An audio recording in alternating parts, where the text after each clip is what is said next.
Afternoon, guys. Another video. This dad is going to attempt changing the brakes for the first time on the wife's car. Today we're working on a Chrysler 200. Has about 50,000 miles on it. Front brakes are not rubbing. They're not really squealing, but I know that they need to be changed. Video purpose is to show you how easy it is to change brakes. Don't go pay somebody hundreds of dollars when you can spend yourself 30 to 50 bucks depending on what kind of pads that you put on your vehicle, and so be it. We'll just plan on doing the pads this afternoon. If we need to do the rotors, we'll inspect the rotors, we'll walk through that. Hopefully that the rotors are perfectly fine, we can reuse them and save a little bit more money. So what tools will we need today? Tools we're going to be using is, we went with Duralast Gold due to COVID. This is the only pads that they had. They do come with all the hardware and equipment, the clips, so that's good. We'll be able to use them. Nice little special to keep ourselves clean. Got that for a penny, but we will need these to help clean off of the rotors, the brake cleaner, and the shop towels. Also going to be applying some grease onto the back of the calipers that we'll walk through. Your handy dandy Fortnite bag that you changed into a tool bag. Thanks, kids. And obviously a jack as well. As far as the specific sockets we'll get into, I don't know what's in there, but we will find out. So let's get into changing the front brakes on a 2016 Chrysler 200S.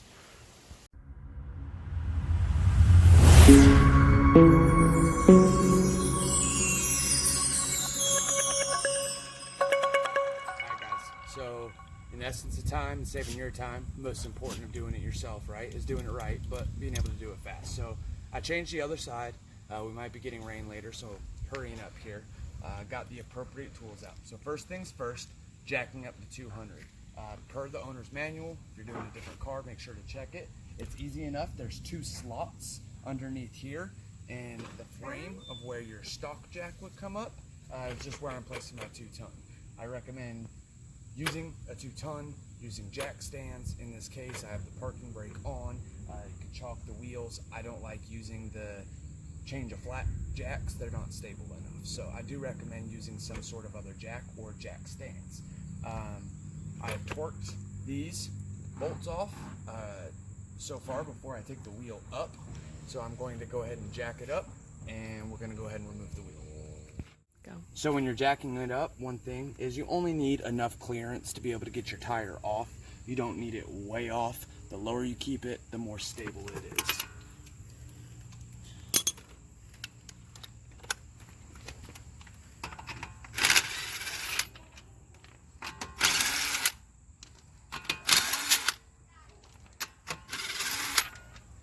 To take these off, we're using a 3/4 socket.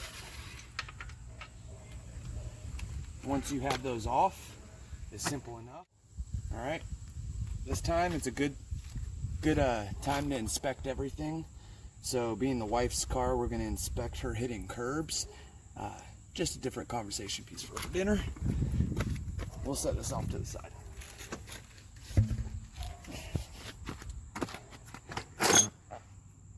Inside here, cameraman, if you'll come this way to inspect, you have your caliper and your caliper bracket.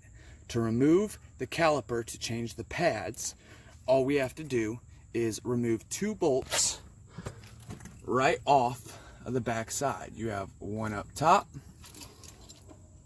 and one down below. So we're going to go ahead and remove these, and we're going to remove the caliper off of the existing pads. If we are going to remove and replace the rotor as well, we will need to take off the caliper bracket, which is going to be 2 more bolts, I believe, over there. But after doing the other side, we don't have any lip. We're just going to give these a nice clean, get another use out of them here, and we'll change them next time we do the brakes. To remove the caliper itself, we are using a 9/16 socket.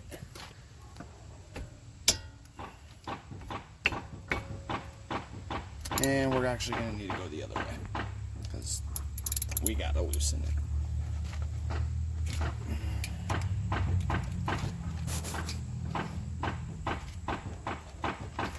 These shouldn't be over torqued, shouldn't be too difficult to get off, and then they will just spin off. One thing to note when changing these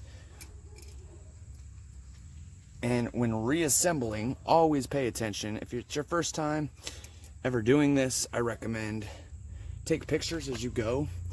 One thing you'll notice is there's 2 notched clips right here on this. When you go to reassemble, you may find it a little difficult to fit if this is twisted sideways on you, so just small things taking note. At this point, the caliper should slide right off. They do make caliper brackets that you can hang it up here on the strut or on the shock. For now, I just want it out of my way. I don't want pressure on this line, so I'm going to set it up top. Easy peasy. All right, so here, inspecting, we will grease these to make sure that they are nice and loose. And also, while we're in here, it's always good, just side note, you can inspect all your boots. Do you have any dry rot? Do you have anything else going on? But we can go ahead and remove the pads. So a little bit of force, not going to take much to get these bad boys off.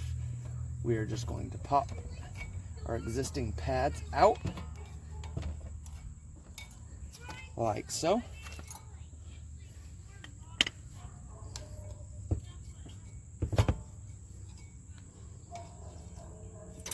And all in all, we're talking maybe 15 minutes aside.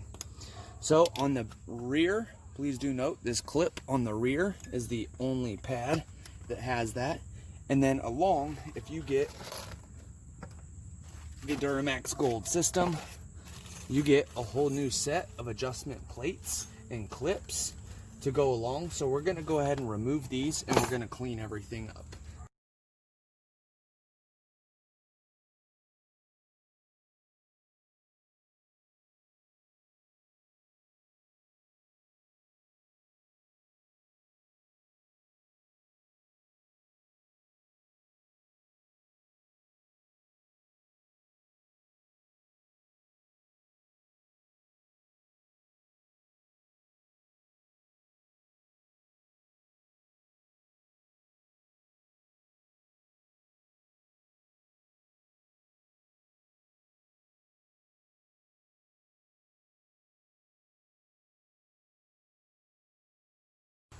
All right, so we've brushed everything off. I'm gonna give the rotors here a nice healthy spray.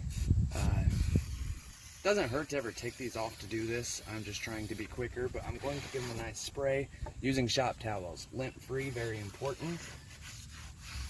Making sure I wipe them clean.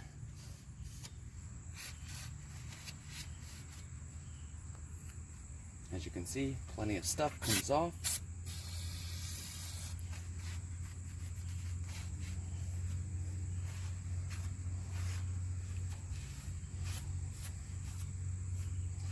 And voila, I will do the inside, and then we're gonna come back and we're gonna go ahead and get ready to install our new pads and adjust our caliper. Yep. All right, so we're gonna replace these adjustment brackets, the new ones on. I recommend using new hardware with this. Most kits will come with it.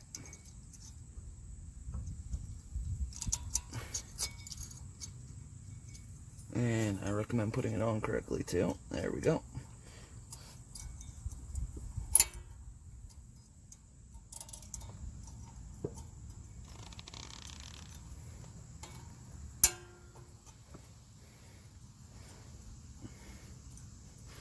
Alright, those are clipped on nice and tight. I've also already placed the clip as it exists, just like on the previous pad. This is the inside pad. So before we do anything further, actually, you know what, we can go ahead and put our new pads on.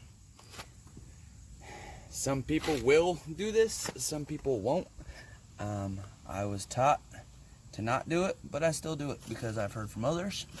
Primary purpose of greasing the back of the pad is it's going to help collect the brake dust and prevent the squealing noise. It's done when you get your brakes, or should be professionally installed, so hey, dads are pros too.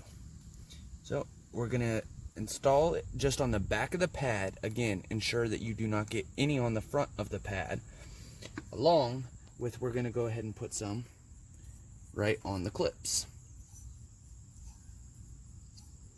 Again, not getting it on the rotors. Here, please install. You're going to go ahead and slide the pad right in. Let's see what we got. Alright, I'm going to look inside that clip. Get the finger out of the way. And I'm going to up that right on in. Perfect. And we're going to keep the same thing on that side. So we've got both brake pads installed, firmly pressed against, nice and tight with the clips. Now, what I did was I just lightly cleaned the surface of the caliper itself. The boot itself, I don't see any cracks. You'd obviously have fluid coming out as well, something to inspect. But to get the caliper to fit over the brakes, you're going to have to press in the caliper. This tool just came part of a caliper kit, and is something that I'm using. Most commonly used as a C-clamp, which you can, if I'm not describing this well enough, I suggest looking up. The key point here is to make sure that you press in the caliper slowly. Inside of this caliper, as I'm twisting it and explaining to you, is brake fluid. You are pushing the fluid back into the system, so you want to ensure not to push too hard and either damage the caliper or any part of the system itself. So, again, just tightening and evenly pushing the caliper in until I get it flush.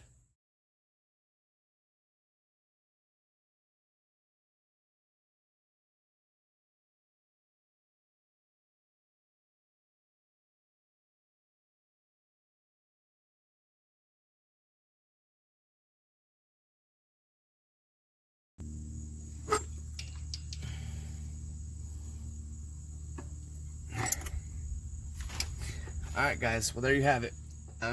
So just go ahead and wrap up the video and stop the video. I'm going to finish tightening these, and it's as simple as putting your wheel back on. If you're changing your brakes, you've changed a flat before. So at this point, we're just going to go ahead, we're going to reattach the wheel, we're going to put it down. One very important thing, before you take off, get in your vehicle, turn it on so your cylinders are working, and pump your brakes. Do it each time you change each side. Pump your brakes. That's going to recompress the caliper up against the brakes and get all the fluid moving back to where it should be. Outside that, changing the brakes, maybe a half-hour job here on a 2016 and saving a couple $100. If this video was helpful, let me know. If you feel I did something wrong, let me know. Comment, like, subscribe. Appreciate it, guys.